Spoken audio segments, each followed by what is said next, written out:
আসসালামু আলাইকুম ওয়া রাহমাতুল্লাহি ওয়া বারাকাতুহু। আল্লাহ তাআলার অশেষ রহমতে আপনারা ভালো আছেন, সুস্থ আছেন আলহামদুলিল্লাহ। আজ আমি আপনাদের সাথে আলোচনা করব প্রত্যেক দিন আমরা যখন ওযু করি, এই ওযু করার পরে আমি একটি ছোট্ট দোয়া শিখিয়ে দিচ্ছি। এই দোয়াটি যদি আপনারা করতে পারেন তাহলে মহান আল্লাহ তাআলা আপনাকে এত পরিমাণ ধন সম্পদ দান করবেন যে আপনার রাখার জায়গা হবে না। হাদিসটিতে এইভাবে বলা হয়েছে যে ধন সম্পদ রাখার জায়গা পর্যন্ত হবে না। আমি অনুরোধ করছি পরীক্ষিত অত্যন্ত গুরুত্বপূর্ণ এই ভিডিওটি অবশ্যই সম্পূর্ণ দেখার জন্য। যারা এই মুহূর্তে ভিডিওটি দেখছেন তাদের কাছে একটি অনুরোধ থাকবে, ভিডিওটি দেখার আগে এই ভিডিওটিতে একটি লাইক দেওয়ার এবং চ্যানেলটি যারা সাবস্ক্রাইব করেননি তারা অবশ্যই চ্যানেলটি সাবস্ক্রাইব করে বেল বাটনটি অন করে রাখার। চলুন আমরা সম্পূর্ণ ভিডিওটি দেখি। কোনো কোনো ইবাদতের জন্য পবিত্রতা অপরিহার্য। নারী পুরুষ উভয়কেই পবিত্র হওয়ার জন্য ওযু করতে হয়। ইসলামের বিধান অনুসারে ওযু দেহের অঙ্গ প্রত্যঙ্গ ধৌত করে পবিত্র অর্জনের একটি মাধ্যম। এর আবিধানিক অর্থ সৌন্দর্য ও পরিষ্কার পরিচ্ছন্নতা। পরিভাষায় ওযু বলা হয় পবিত্রতা অর্জনের নিয়তে নির্দিষ্ট অঙ্গসমূহে পানি ব্যবহার করা। পবিত্রতার ফজিলত প্রসঙ্গে পবিত্র কোরআনুল কারিমে মহান আল্লাহ তাআলা ইরশাদ করেছেন, হে ঈমানদারগণ, নিশ্চয়ই মুশরিকরা নাপাক বা অপবিত্র। সূরা তওবা আয়াত 28। অন্য আরেক আয়াতে মহান আল্লাহ তাআলা পবিত্রতার গুরুত্ব সম্পর্কে আরো বলেন, তোমার পোশাক পরিচ্ছদ পবিত্র রাখো। সূরা মুদাসসির আয়াত 4-এ বলা হয়েছে। যারা পবিত্রতা অর্জন করে মহান আল্লাহ তাআলা তাদের প্রশংসা করেছেন, তাদের ভালোবাসার কথাও বলেছেন। এই প্রসঙ্গে পবিত্র কোরআনুল কারিমে মহান আল্লাহ তাআলা ইরশাদ করেছেন, নিশ্চয়ই আল্লাহ তওবাকারীদের ভালোবাসেন এবং ভালোবাসেন অধিক পবিত্রতা অর্জনকারীদের। সূরা বাকারার আয়াত 222-এ বলা হয়েছে, আল্লাহ মসজিদে কুবায় অধিবাসীদের প্রশংসা করেছেন কারণ তারা ভালোভাবে পবিত্রতা অর্জন করে। এই প্রসঙ্গে মহান আল্লাহ তাআলা ইরশাদ করেছেন, সেখানে এমন লোক আছে যারা উত্তম রূপে পবিত্রতা অর্জন করতে ভালোবাসে আর মহান আল্লাহ তাআলা পবিত্রতা অর্জনকারীদের ভালোবাসেন। সূরা তওবা 108 নম্বর আয়াতে বলা হয়েছে, ওযুর মাধ্যমে আপনার পাপ মোচন হয় এবং মহান আল্লাহ তাআলা মর্যাদা বৃদ্ধি করে দেন। তাই তো হাদিসে রাসূল সাল্লাল্লাহু আলাইহি সাল্লামও বলেছেন, কোন মুমিন বান্দা যখন ওযু করে তখন মুখ ধৌত করার সময় পানির সঙ্গে অথবা পানির শেষ বিন্দুর সঙ্গে তার ওইসব গুনাহ বের হয়ে যায় যার দিকে তার দুই চোখের দৃষ্টি পড়েছিল। যখন দুই হাত ধৌত করে তখন পানির সঙ্গে অথবা শেষ বিন্দুর সঙ্গে তার ওইসব গুনাহ বের হয়ে যায় যেগুলো তার দুই হাতে সম্পাদন করেছিল। আবার যখন দুই পা ধৌত করে তখন পানির সঙ্গে অথবা পানির শেষ বিন্দুর সঙ্গে তার ওইসব গুনাহ বের হয়ে যায় যেগুলোর দিকে তার দুই পা অগ্রসর হয়েছিল। ফলে ওযুর শেষে লোকটি তার সমুদয় গুনাহ থেকে সম্পূর্ণভাবে মুক্ত হয়ে যায়। সুবহানাল্লাহ। এটি সহিহ মুসলিম শরীফের সহিহ একটি হাদিস।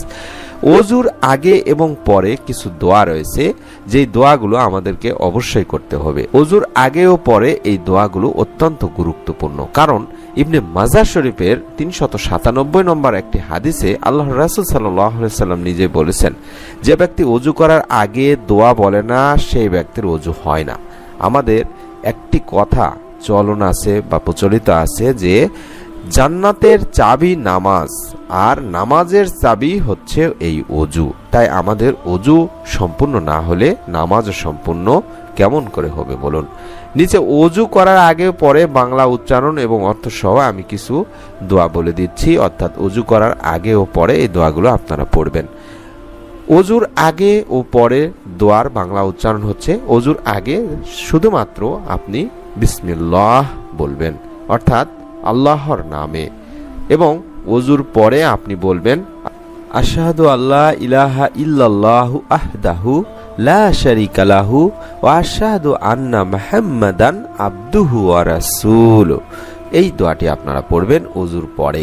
এর অর্থ হচ্ছে, আমি সাক্ষ্য দিচ্ছি যে একমাত্র আল্লাহ তাআলা ছাড়া কোনো হক ইলাহ নেই, তার কোনো শরিক নেই। আমি আরো সাক্ষ্য দিচ্ছি যে মুহাম্মদ সাল্লাল্লাহু আলাইহি সাল্লাম তার বান্দা ও রাসূল। এই দোয়া দুটি পড়বেন, অর্থাৎ ওযুর শুরুতে বিসমিল্লাহ বলে শুরু করবেন এবং ওযুর শেষে যে দোয়াটি আমি স্ক্রিনে দেখাচ্ছি এই মুহূর্তে এই দোয়াটি অবশ্যই পড়ার চেষ্টা করবেন। এই দোয়ার অনেক ফজিলত রয়েছে। শুধুমাত্র এতটুকু এই ভিডিও জেনে রাখি যে এই দোয়াটি যদি আপনি পড়েন আপনার জন্য জান্নাতের 8টি দরজায় মহান আল্লাহ তাআলা খুলে দিবেন। আপনার ইচ্ছা মতো যে কোনো দরজা দিয়ে আপনি জান্নাতে প্রবেশ করতে পারবেন। সুবহানাল্লাহ, সুবহানাল্লাহ। এবার আমরা জেনে নিব যে ওযুর পরে যদি আপনি এই এমন একটি দোয়া রয়েছে যে দোয়াটি যদি পড়েন তাহলে আল্লাহ তাআলা আপনাকে এত পরিমাণ ধন সম্পদ দিবেন যে আপনি কোথায় রাখবেন সেটি আপনি বুঝতে পারবেন না। হযরত ইবনে উমর রাদিয়াল্লাহু তাআলা আনহু বর্ণনা করেন, এক সময় জনৈক ব্যক্তি হুজুর আকরাম সাল্লাল্লাহু আলাইহি সাল্লামের খেদমতে এসে আরজ করলো, ইয়া রাসূলুল্লাহ সাল্লাল্লাহু আলাইহি সাল্লাম, দুনিয়া আমাকে পরিত্যাগ করেছে এবং আমি অভাবগ্রস্ত এবং অক্ষম হয়ে পড়েছি। আমার পরিত্রাণের কোনো উপায় আছে কি? তদুত্তরে হুজুর সাল্লাল্লাহু আলাইহি সাল্লাম বললেন, তুমি কোথায় আছো, ইহকালে না পরকালে? সালাতে মালাইকা অর্থাৎ ফেরেশতাগণের দোয়া এবং তাসবিহে খালায়েক যার বদৌলতে ফেরেশতাগণকে রিজিক প্রদান করা হয় তা তোমার কাছ থেকে কোথায় গেল? যে দোয়া ও প্রার্থনার বদৌলতে ফেরেশতাকুল এবং মানব জাতির শস্য জীবিকা প্রাপ্ত হয় থাকে তাকে তুমি জানো না? সে ব্যক্তি আরজ করিল, সেই দোয়াটি কি ইয়া রাসূলুল্লাহ সাল্লাল্লাহু আলাইহি সাল্লাম? তখন রাসূল সাল্লাল্লাহু আলাইহি সাল্লাম তাকে এই দোয়াটি শিখিয়ে দিয়েছেন। দোয়াটি হচ্ছে সুবহানাল্লাহি ওয়া বিহামদিহি সুবহানাল্লাহিল আযীমি ওয়া বিহামদিহি আস্তাগফিরুল্লাহ। আমি আবারও বলে দিচ্ছি, স্ক্রিনশট নিয়ে নিন। সুবহানাল্লাহি ওয়া বিহামদিহি সুবহানাল্লাহিল আযীমি ওয়া বিহামদিহি আস্তাগফিরুল্লাহ। এই দোয়াটি আপনাদেরকে পড়তে হবে। এই দোয়ার অর্থ হচ্ছে আল্লাহ তাআলার পবিত্রতা বর্ণনা করছি এবং তার প্রশংসা গীতির সাথে তাকে স্মরণ করছি। মহান আল্লাহ তাআলার পবিত্রতা বর্ণনা করছি এবং তার প্রশংসা বর্ণনার সাথে আল্লাহ তাআলার নিকট ক্ষমা প্রার্থনা করছি। এই দোয়া প্রতিদিন ফজরের নামাজের আগে কিংবা পরে 100 বার করে পড়তে হবে।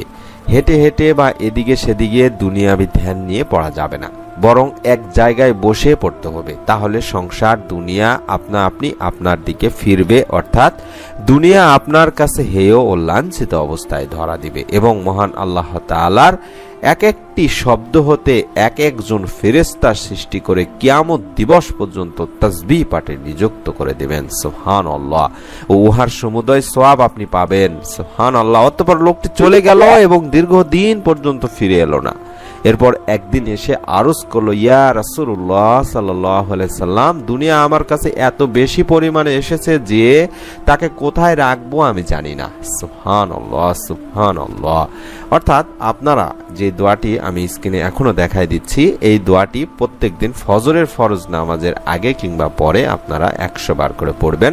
এছাড়াও আপনারা প্রত্যেকবার ওযু যখন করবেন, প্রতিবার ওযু করার পরে অন্তত একবার হলো এই দোয়াটি পড়ার চেষ্টা করবেন। ইনশাআল্লাহ মহান আল্লাহ তাআলা চাহে তো আপনি ধনী হয়ে যাবেন, আপনার ধন সম্পদ আল্লাহ তাআলা বৃদ্ধি করে দিবেন। ইনশাআল্লাহ আপনার রিজিকে বরকত দান করবেন। অবশ্যই আপনাকে কয়েকটি জিনিস মনে রাখতে হবে। যে ব্যক্তি 3টি কাজ করে মহান আল্লাহ তাআলা তাকে ধনী বানায় দেন। সুবহানাল্লাহ, সুবহানাল্লাহ। 1 নম্বর সবসময় ওযু অবস্থায় থাকা, 2 নম্বর আল্লাহ তাআলার রাস্তায় যতটুক পারেন ততটুক দান করা এবং 3 নম্বর হজ করা। এই 3টি জিনিস আপনারা অবশ্যই মাথায় রাখবেন। ওযু অবস্থায় সবসময় থাকার চেষ্টা করবেন, ওযুর পরে দোয়াটি বেশি বেশি পড়ার চেষ্টা করবেন। ইনশাআল্লাহ আল্লাহ তাআলা চাহে তো আল্লাহ তাআলার বিশেষ রহমতে, কুদরতি রহমতে আপনি ধনী হয়ে যাবেন। আপনার অভাব থাকবে না, আপনার জীবিকার কোনো অভাব থাকবে না, দারিদ্রতা আপনার পরিবার থেকে, সংসার থেকে দূর হয়ে যাবে ইনশাআল্লাহ। আমি অনুরোধ করব যারা যারা আমলটি করবেন তারা অবশ্যই এখন এই ভিডিওটিতে একটি লাইক দিন, চ্যানেলটি সাবস্ক্রাইব করুন, বেল বাটনটি অন করে রাখুন এবং আপনার নিকট আত্মীয় স্বজন যারা আছে তাদেরকে এই ভিডিওটি সম্পর্কে জানিয়ে দিন। আল্লাহ তাআলা আমাদের সকলকে কবুল করুন। এই আমলের ওসিলায় আমাদের জীবনের সমস্ত প্রকার অভাব অনটন দূর করুন। আমিন। আসসালামু আলাইকুম ওয়া রাহমাতুল্লাহি ওয়া বারাকাতুহু।